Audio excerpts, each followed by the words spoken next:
Hello, everybody, and welcome to my podcast that doesn't have a name. I don't know what it's called yet. Maybe it'll have a name later when I figure out what I'm doing.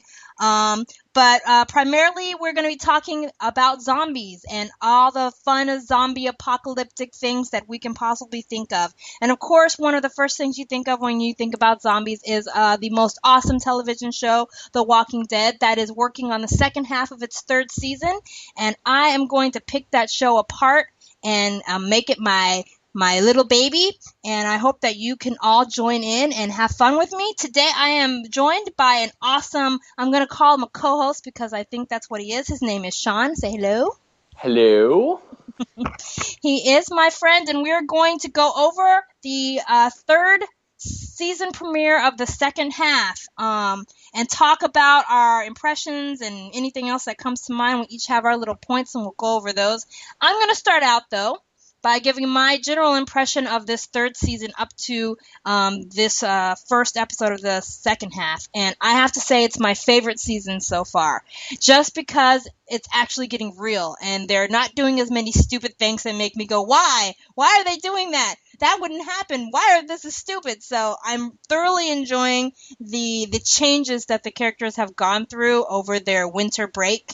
And I love that I don't hate Carl anymore because I wanted that little to die so bad, but I don't hate him anymore, which is awesome for me because now I'm starting to really just dig that character. Probably one of my favorite characters to date, but we'll get into maybe our favorite characters later. Do you have anything that you want to put into my little intro there, Shaun? Yeah, I mean, I've definitely enjoyed this season probably the most. My interest in it dwindled somewhat last season. Not for any specific reason. I don't know. I just had pacing issues, I Yeah, guess. it was so slow. Right. This season, I was definitely because I'm somewhat familiar with the comics and the governor. Of course, everyone wanted to know, how they'd portray the governor and how good he would be. And I was surprised they did it differently, but I think he's a fantastic character. I think they've done a really really good job of building him up, and I'd like to see where he goes from now. And yeah, it's been a really good season so far. I'm happy with the majority of characters. I have a few qualms here and there, but no doubt we'll get into them shortly. Yes, so I'm glad we agree that this is one of the best seasons. That means we won't argue too much. No, I'm sure we won't. I'm sure we won't. Okay, so let's just jump right into it. That episode that aired last Sunday, where we started out with now. Before we go, I'm terrible with names, so I have my own Me name too. for some of the characters. Like the young girl that's with the group that's caring for the baby. I just call her Blondie. I really don't know what her name is. They might say it a million times in an episode, but it just never catches on in my brain. No, please do. Blondie works for me because I have no idea what her name is. So maybe one of these days I'll pull up like a list and have it ready, but today I don't have it and I don't feel like looking for it, so I may. But I do know Daryl and Merle. So, Yes. they're in that pit right there. And I was waiting for that scene, but I have to say that it made me mad.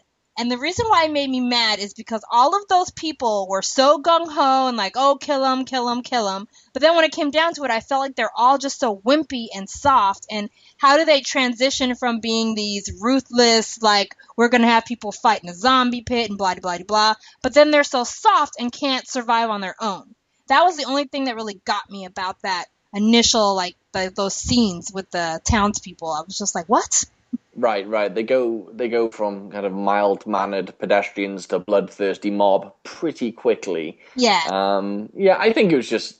I mean, it worked. yeah. I wanted to see people fight each other surrounded by zombies, and that's what we got. So it was cool enough. But yeah, I get what you mean. Yeah, so that was like I thought it was a bit of a like it was a little clunky just first Merle saying I'm going to show you that I have my loyalty to the town, and then all of a sudden he's like, we're going to get out of this, brother. I was like, that was so abrupt. I was like, where is he? Like, is he like, what side is he actually on? I know he loves his brother and he's not going to do anything to hurt his brother, but when it comes down to it, I think that if he had a choice between Daryl and Rick and the rest, he would still not choose them, even though his brother is with them. If that. Yeah. Yeah, I think Merle is very much on Merle's team, I suppose. He's the kind of sole guy who is purely out for himself, Mhm. and I kind of like that about him. I mean, I don't think he's a particularly enjoyable character in that he's not meant to be here. I mean, he's meant to be pretty detestable, but I like that he can switch, and I like that even when he talks to the group, like Rick's group, he has this kind of offensive rapport about him, Mhm. and I kind of like that. Yeah. But yeah, I'll be interested. I'll be interested to see how they develop him as a character, or whether he's just going to stay like this. Yeah, because I think it would almost sort of be bad if he tamed himself. Like, I think the Yeah. reason why he survived so long is because he is such a jerk. And he is able to just be like cutthroat, like me and nobody else matters. So that's one of the reasons why he's lasted as long as he has. Because if he didn't, he'd probably be dead, Oh yeah, absolutely. I think especially with his injury and everything else. yeah. I mean, when the when the zombie apocalypse finally comes, I mean, it's going to be the mean spirited people who probably do best. You know, the people who It's just kind of sad but true. yeah, yeah. I mean, that's just the way it is, and he's just out for survival, and that's what he does. But I think him and Daryl pairing off is very interesting. I do too. I think it's going to open up a whole lot of interesting stories to be told. So that was my first little point. Do you have anything that you want to go into about the Um, opening scenes or anything? I have. It's quite a weird no, I have, but I want someone to kind of give me some input about it. We see them fighting the zombies, and then there's the kind of big shootout, Hmm. and during the shootout, a guy has Daryl's crossbow, and he shoots a zombie with it, and then Daryl steps forward, snatches the crossbow off him. Hmm. Now, was that meant to be comical? I don't know. Because it was. I do see where the comedy comes in. Like, give me that back. That's mine. Exactly. It may have been one of those moments where you either got it or you didn't. I think Yeah, either you it saw it or you confused me. It took me out of the show, weirdly. It kind of it gave me this. It actually made me laugh, and at that point, I wasn't expecting to laugh, and it was such a weird, like almost childlike snatch. And it's like, this is mine, and then he just didn't. walks off into like the smoky distance, Yeah, and it the was a guy really just sort of lets him take it, like, oh, okay, yeah, yeah. It nothing was now. a it was an unusual scene, but yeah. I mean, the opening scenes were fine. Yeah. It was a Oh, kick off, and it got us to where we needed to be. right. The one thing, there is one more thing that I had about that opening scene. Those neck collars on the zombies looked very weak to me. They look like those zombies should have been able to break out of those easily. They were just loose and like sort of open at the base. I was like, oh my gosh, they should have been able to get out of those and eat some people a lot quicker than they did. I don't know. It just threw that sort of took me out of the scene just because I'm really critical minded like that. So I'm looking at every little detail and I'm like, those things wouldn't have held them, I don't think. I don't know. That's just me. Yeah, I mean the whole neck collar thing didn't work for me really because I know what it meant to do, but the guys who are the zombies handlers never got close enough. Mm-hmm.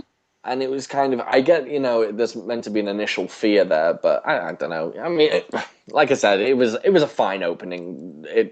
It works.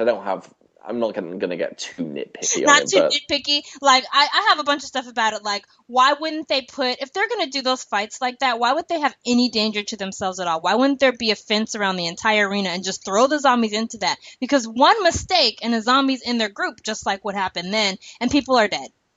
People are getting bitten and killed because they don't have adequate security around their little arena. right. I just have thoughts like that. I could pick it apart all day, but not in a way that makes me dislike the show, just in a way that shows me, and maybe it's purposefully, that they're just not even really thinking through what they're doing. It's just all impulse. Like, we want to do this, so let's do this, and it'll help us to feel a release of our pressure and whatever their reason for having that arena there anyway. I don't know. Yeah, yeah. I think the start of this, or the start of this episode, is just a reminder to the audience, like, "Hey, remember this was happening? Right. Okay, now you remember. Let's move on a little bit." And Yeah. then, bringing in all the plot devices, I suppose. Okay. And I keep finding notes. Like I wrote on my iPad and like so I have just have random things written everywhere. I have one more thing. What did you think of the governor's face when when the explosion started happening, he got that like evil, like crazy guy face? I was like, "Oh yeah, it's going down now." He just looked like it was almost like he was happy. Like finally I can be me. I can be this ruthless, guy that I actually am, and I don't have to play this, leader of the people anymore. What did you think Yeah, of that? absolutely. I've been waiting for that because, I mean, not to spoil anything, I'm not going to, but in the comic books, he's a lot more sinister. He's a lot more sinister. He's a lot more evil, and he does a lot more weird things. I think is the best way to put it. And I've been waiting for him to kind of break from this, almost like even the way he looks. I mean, he looks just like someone's dad, Hmm. and it's kind of a bit weird. But I do like that he has the potential to become this maniacal, uber villain, I suppose. And